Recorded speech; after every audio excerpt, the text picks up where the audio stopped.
Hi everyone, it's Naga Max, 12th CBSE Mathsல 3rd chapter Matrix exercise 3.2ல வந்து 20th sum பார்க்குறோம். என்னதுன்னா the bookshop of a particular school has 10 dozen chemistry books and 8 dozen physics books and 10 dozen economics books. ஏன்னா ஒரு book ஷாப்பில் வந்து ஒரு particular school வந்து என்ன வாங்குறாங்கன்னா 10 dozen chemistry and 8 dozen physics and 10 dozen economics books வாங்குறாங்க. their selling price வந்து 80, 60, 40, அதாவது 80 chemistry, 60 physics and 40 economics.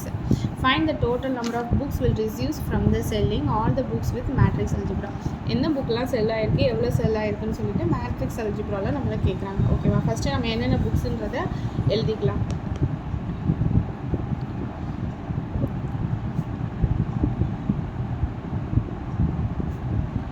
Number of chemistry books வந்து 10 dozen. 10 dozen அப்படின்றப்போ 1 டஜனுக்கு வந்து எனக்கு 12. அப்போ 10 dozen அப்படின்னு சொன்னால்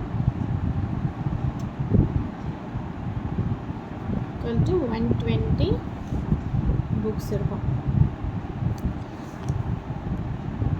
அடுத்து number of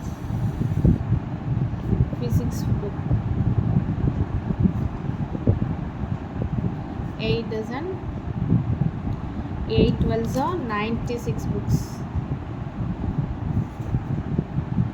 The number of economics books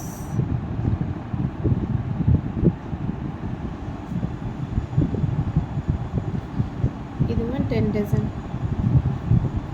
அப்போ 120 books. ஓகேவா, இப்போ இதை நம்ம மேட்ரிக்ஸில் எழுதுகிறோம் அப்படின்னு சொன்னால் 120 books, 96 books, அடுத்து 120 books.